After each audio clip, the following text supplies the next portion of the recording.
Hi friends, welcome back to my channel. ಇವತ್ತಿನ ವ್ಲಾಗನ್ನು start ಮಾಡ್ತಾ ಇದ್ದೀವಿ. ಇವತ್ತು ನಾವು ಎಲ್ಲಿಗೆ ಹೋಗ್ತಾ ಇದ್ದೀವಿ ಅಂತ ಅಂದರೆ ಪ್ರಾಗೆ ಹೇಳ್ತಾಳೆ ನೋಡಿ ನಾವು ಎಲ್ಲಿಗೆ ಹೋಗ್ತಾ ಇದ್ದೀವಿ.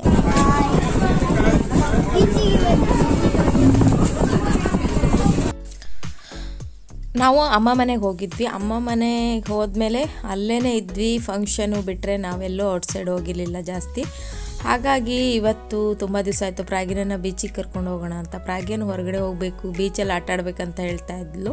ಹಾಗಾಗಿ ನಾವು ಬಂದ್ವಿ. ನಾವು ಅದಕ್ಕೆ ಚಾಯ್ಸ್ ಮಾಡ್ಕೊಂಡಿದ್ದು ತಣ್ಣೀರು ಬಾವಿ ಬೀಚು ಮತ್ತು ಸುಲ್ತಾನ್ ಬತ್ತರಿಗೆ ಬಂದು ಬೋಟಲ್ಲಿ ಹೋಗೋದು. ಮತ್ತು ಇಲ್ಲಿ ಪಾರ್ಕ್ ಕೂಡ ಇದೆ ಮಕ್ಕಳಿಗೆ.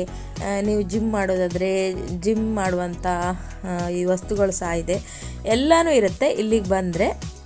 ಅದಕ್ಕೋಸ್ಕರ ನಾವು ಈ ಬೀಚನ್ನ ಚಾಯ್ಸ್ ಮಾಡಿಕೊಂಡು ಇಲ್ಲಿಗೆ ಬಂದ್ವಿ.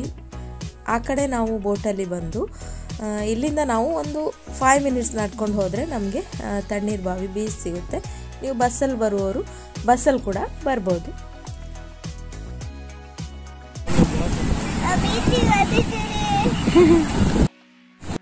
ಪ್ರಾಗ್ಯ ನೋಡಿ ಎಷ್ಟು ಖುಷಿಯಿಂದ ಆಟ ಆಡ್ತಾ ಇದ್ದಾಳೆ. ಇವಾಗ ನಾವು ಬೀಚ್ ಹತ್ರ ಬಂದಿದ್ದೀವಿ. ಎಷ್ಟು ಜನ ಇದ್ದಾರೆ ಅಂದರೆ ಫುಲ್ಲು ಜನ ಇದ್ದಾರೆ. ಪ್ರಾಗ್ಯ ಅಲ್ಲಿ ಆಟ ಆಡೋದು, ಎಲ್ಲಿ ಆಟ ಆಡೋದು ಅಂತ ಅವಳಿಗೆ ಗೊತ್ತಾಗ್ತಾ ಇಲ್ಲ.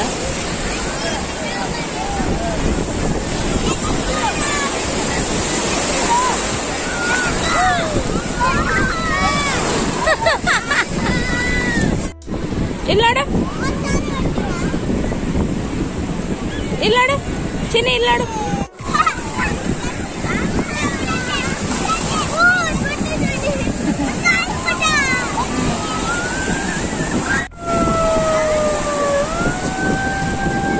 ಪ್ರಾಗ್ಯ ಅಂತೂ ಫುಲ್ ಎಂಜಾಯ್ ಮಾಡ್ತಾ ಇದ್ಲು. ನೀರಿಗೆ ಇಳ್ದೆ ಆಟ ಆಡ್ತಾ ಇದ್ಲು. ನಾನು ಡ್ರೆಸ್ ಅಂತೂ ಅವಳಿಗೆ ತಗೊಬಂದಿರಲಿಲ್ಲ, ಆದ್ರೂ ಅವಳು ನೀರಲ್ಲೇ ಆಟ ಆಡ್ತಿದ್ಲು. ಪ್ರಾಗ್ಯ ಇಲ್ಲಾಡು.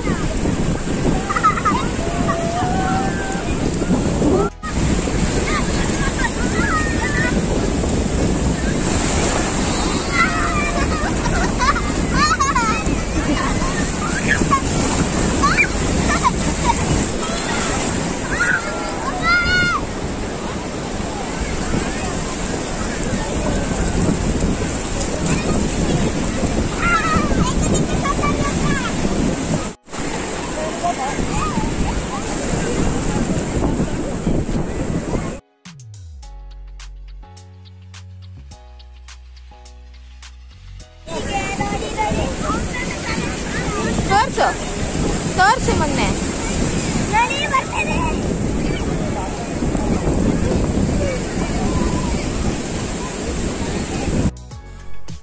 ಟೂರಿಸ್ಟ್ ಎಲ್ಲ ಬಂದವರು ತುಂಬ ಎಂಜಾಯ್ ಮಾಡ್ತಿದ್ರು.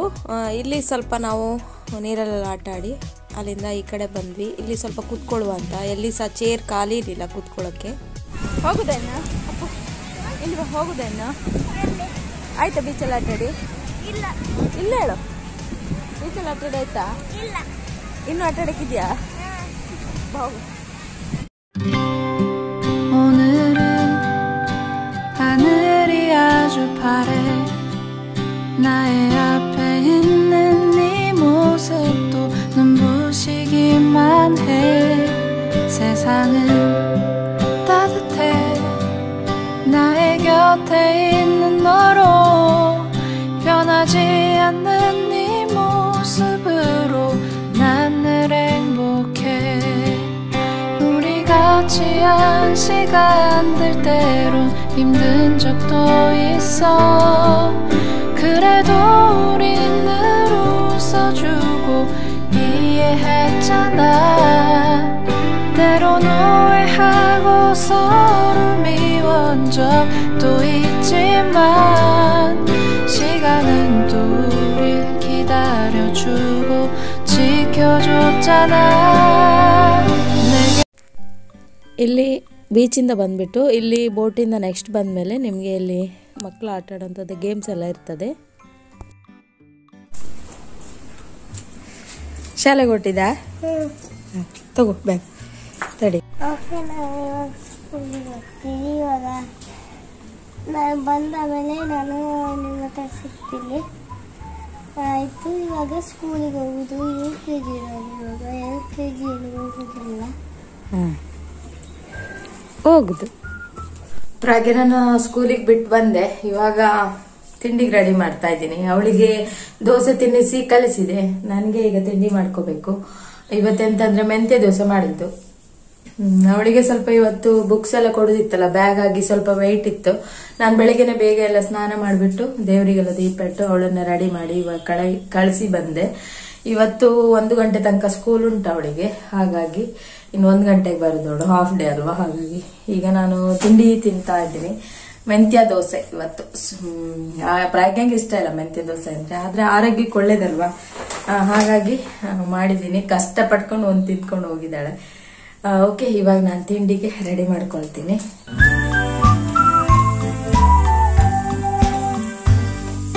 ಬೆಳಗ್ಗೆಯಿಂದನೇ ವಿಡಿಯೋ ಕಂಟಿನ್ಯೂ ಮಾಡುವ ಅಂತಿದ್ದೆ. ಗಡಿಬಿಡಿಯಲ್ಲಿ ಬೆಳಿಗ್ಗೆ ಎದ್ದು ಸ್ನಾನ ಮಾಡಿ ಫಸ್ಟ್ ನೆಲ ಎಲ್ಲ ಬರೆಸಿ ಗುಡಿಸಿ ಸ್ನಾನ ಎಲ್ಲ ಮಾಡಿದ್ರೊಳಗೆ 8 ದೇವ್ರ ಪೂಜೆ ಮಾಡೋದ್ರೊಳಗೆ 8:20 ಆಗೋಯ್ತು. ಮತ್ತೆ ಅವಳನ್ನ ಎಬ್ಬಿಸಿ ಅವಳಿಗೆ ಸ್ನಾನ ಮಾಡಿಸಿ ಅವಳಿಗೆ ತಿನ್ನಿಸೋದ್ರೊಳಗೆ ಯಾವ್ದು ವಿಡಿಯೋ ಮಾಡಕ್ಕಾಗಲ್ಲ. ಅಂದ್ರೆ ಬೆಳಿಗ್ಗೆ ಸ್ವಲ್ಪ ಬ್ಯುಸಿನೇ ಇರ್ತೀನಿ ನಾನು. ಅಂದ್ರೆ ಅವಳ ಮಕ್ಳನ್ನ ರೆಡಿ ಮಾಡ್ಬೇಕಲ್ಲ, ಹಾಗಾಗಿ ರೆಡಿ ಮಾಡಿ ಅವಳನ್ನು ತಿನ್ನೋದೊಂದು ಲೇಟ್ ಮಾಡ್ತಾಳೆ. ಹಾಗಾಗಿ ಶುರುವಾಯ್ತು ಅಲ್ಲಿಂದನೆ ಬರುವಾಗ. ಹೇಗಾಯ್ತು ಮಗ ಫಸ್ಟ್ ಡೇ ಸ್ಕೂಲ್? ಪ್ರೈಸಾ? ಏನ್ ಪ್ರೈಸ್? ಎಂತ ಪ್ರೈಸ್ ತೋರಿಸಿ, ಎಂತ ಪ್ರೈಸ್? ಏನ್ ಪ್ರೈಸ್ ಅದು? ಅದು ಪ್ರೈಸ್, ಅದು ಬೆಲ್ಟ್. ಸುಳ್ಳು ಹೇಳೋದು ಪ್ರಾಗ್ಯ. ಹೆಂಗಾಯ್ತು ಈಗ ಫಸ್ಟ್ ಡೇ? ಇವತ್ತು ಶಾಲೆಗೆ ಹೋದಿಯಲ್ಲ, ಎಂತಾಯ್ತು? ಖುಷಿ ಆಯ್ತಾ? ಫ್ರೆಂಡ್ಸ್ನವರೆಲ್ಲ ಸಿಕ್ಕಿದ್ರಾ? ಯಾರೆಲ್ಲ ಸಿಕ್ಕಿದ್ರು? ಹೌದಾ? ಚಾರ್ವಿ ಹೌದಾ? ಟೀಚರ್ ಏನಂತ ಮತ್ತೆ?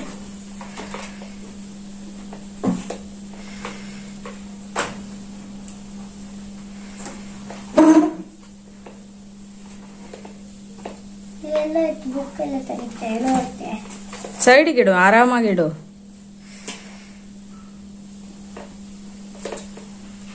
ಅಳಿಯಪ್ಪು ನೋಡ, ಬಂದಿದೆ ಟಿವಿ ಹಾಕೋಕ್ ಶುರು ಆಯ್ತು.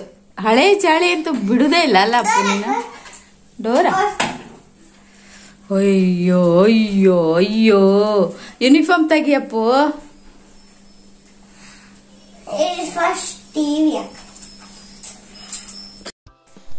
ಮೊನ್ನೆಯಿಂದನೂ ಪ್ರಾಗ್ಯ ಕೇಳ್ತಾ ಇದ್ಲು ಜಾಮೂನ್ ಮಾಡಿಕೊಡು ಮಮ್ಮಿ ಅಂತ ಹೇಳಿ. ಹಾಗಾಗಿ ನನಗೇನು ಇಷ್ಟ ಇಲ್ಲ ಸ್ವೀಟ್ ಅಷ್ಟು, ಅವಳ ಪಪ್ಪನಿಗೆ ಅವಳಿಗೆ ಇಷ್ಟ, ಹಾಗಾಗಿ ಮಾಡುವ ಅಂತ ಸಕ್ಕರೆ ಪಾಕಕ್ಕೆ ಇಟ್ಟಿದ್ದೀನಿ. ಇವಾಗ ಇದೇ ನಿಮ್ಮ ಜೊತೆ ನಾನು ಶೇರ್ ಮಾಡ್ಕೊಳ್ಳಲ್ಲ, ಸಿಂಪಲ್ಲಾಗಿ ನನಗೆ ಹೇಗೆ ಗೊತ್ತೋ ಹಾಗೆ ಮಾಡ್ತಾಯಿದ್ದೀನಿ. ಒಬ್ಬೊಬ್ಬರು ಡಿಫ್ರೆಂಟಾಗಿ ಮಾಡ್ಬೋದು. ಇಲ್ಲಿ ನೋಡಿ, 1 ಪ್ಯಾಕ್ ಆಗೋಷ್ಟು ಇದು ಪ್ಯಾಕ್ ಆಗೋಷ್ಟು ಪುಡಿಯನ್ನು ತಕ್ಕೊಂಡು ಅದಕ್ಕೆ ಸ್ವಲ್ಪ ಹಾಲನ್ನು ಹಾಕಿ ನಾನು ಸ್ವಲ್ಪನೇ ಹಾಲು ಹಾಕಿ ಮಿಕ್ಸ್ ಮಾಡ್ಕೊಳ್ತಾ ಇದ್ದೀನಿ. ಇವಾಗ ನೋಡಿ ಚಿಕ್ಕದಾಗಿ ಉಂಡೆಗಳನ್ನ ಮಾಡ್ಕೊತಾ ಇದ್ದೀನಿ.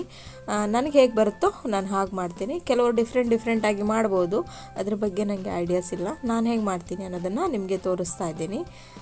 ನನಗೆ ಸ್ವೀಟ್ ಇಷ್ಟ ಇಲ್ಲ, ಆದರೆ ಅವರಿಬ್ಬರು ತಿಂತಾರೆ, ಹಾಗಾಗಿ ನಾನು ಮಾಡ್ತಾಯಿದ್ದೀನಿ. ನಾನೊಂದು 2 ತಿನ್ಬೋದು ಅಷ್ಟೇ, ಬಿಟ್ಟರೆ ನನಗೆ ಅಷ್ಟು ಇಂಟ್ರೆಸ್ಟ್ ಇಲ್ಲ ಸ್ವೀಟ್. ಖಾರ ಅಂದರೆ ನನಗೆ ತುಂಬ ಇಷ್ಟ, ಸ್ವೀಟು ನನಗೆ ಅಷ್ಟು ಇಷ್ಟ ಇಲ್ಲ. ಮೊದಲೆಲ್ಲ ನಾನು ಸ್ವೀಟ್ ತುಂಬಾ ತಿಂತಾಯಿದ್ದೆ. ಎಷ್ಟು ತಿಂತಾಯಿದ್ದೆ ಅಂದರೆ ಅಷ್ಟು ತಿಂತಾಯಿದ್ದೆ. ಬಟ್ ಇವಾಗ ಅಷ್ಟು ಖಾರನೇ ಇಷ್ಟ ಆಗುತ್ತೆ, ಸ್ವೀಟ್ ಅಂದರೆ ನನಗೆ ಇಷ್ಟನೇ ಆಗೋದಿಲ್ಲ.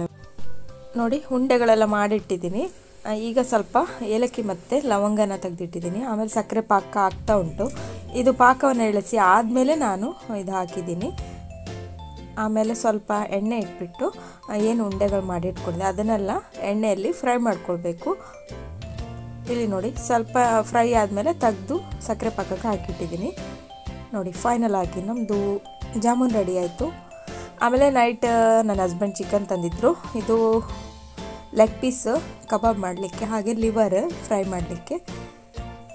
ಕಬಾಬ್ ರೆಸಿಪಿಯನ್ನು ನಾನು ತೋರಿಸಿದಿಲ್ಲ, ಆಲ್ರೆಡಿ ತೋರಿಸಿದ್ದೀನಿ. ಹಾಗಾಗಿ ಲಿವರ್ ಇದು ಫ್ರೈ ಥರ ಮಾಡ್ತಾಯಿದ್ದೀನಿ ಸಿಂಪಲ್ಲಾಗಿ, ಅದನ್ನು ತೋರಿಸ್ತಾ ಇದ್ದೀನಿ. ನೋಡಿ, ಎಲ್ಲ ಈರುಳ್ಳಿ ಎಲ್ಲ ಕಟ್ ಮಾಡಿಕೊಂಡು ಸಿಂಪಲಾಗಿ ಮಾಡ್ತಾ ಇರೋದು. ಲಿವರ್ ನಾನು ತಿನ್ನಲ್ಲ, ನನ್ನ ಹಸ್ಬೆಂಡಿಗೆ ಮಾತ್ರ. ನಾನು ಮೊನ್ನೆ ಬೇರೆ ಥರ ಮಾಡಿದ್ದೆ, ಇವತ್ತೇ ಬೇರೆ ಥರ ಮಾಡ್ತಾಯಿದ್ದೀನಿ. ಇದೂ ಚೆನ್ನಾಗಿ ಬಂದಿತ್ತು. ಸಿಂಪಲ್ಲಾಗಿ ಮಾಡಿದ್ದು, ಏನು ಜಾಸ್ತಿ ಇದಕ್ಕೆ ಏನೆಲ್ಲ ಐಟಮೆಲ್ಲ ಹಾಕಿ ಮಾಡಲಿಲ್ಲ. ಸಿಂಪಲಾಗಿ ಬೇಗ ಬೇಗ ಅಂತ ಮಾಡಿದ್ದೀನಿ. ಆಲ್ರೆಡಿ ತರುವಾಗಲೇ ತುಂಬ ಲೇಟ್ ಆಗಿತ್ತು ನೋಡಿ. ಮಸಾಲೆ ಎಲ್ಲ ಪ್ರಿಪೇರ್ ಮಾಡ್ಕೊಂಡಿದ್ದೀನಿ ನಾನು. ಬೇಕಾದರೆ ರೆಸಿಪಿ ಕೇಳಿ, ನೆಕ್ಸ್ಟು ಬೇಕಾದರೆ ರೆಸಿಪಿ ಶೇರ್ ಮಾಡ್ತೀನಿ. ಓಕೆ, ಇಷ್ಟೇ ಇವತ್ತಿನ ವಿಡಿಯೋ ಆಗಿತ್ತು. ಫೈನಲಿ ನಮ್ಮದು ನೋಡಿ ಲಿವರ್ ಫ್ರೈ ರೆಡಿ ಆಯಿತು. ಸ್ವಲ್ಪ ಗಸಿ ಸೆಮಿ ಗ್ರೇವಿ ಥರ ಮಾಡಿದ್ದೀನಿ. ಓಕೆ, ಇವತ್ತಿನ ವಿಡಿಯೋನ ಇಲ್ಲಿಗೆ ಎಂಡ್ ಮಾಡ್ತೀನಿ. ನೆಕ್ಸ್ಟ್ ವಿಡಿಯೋದಲ್ಲಿ ಸಿಗೋಣ. ಅಲ್ಲಿವರೆಗೂ ಟೇಕ್ ಕೇರ್, ಬಾಯ್ ಬಾಯ್.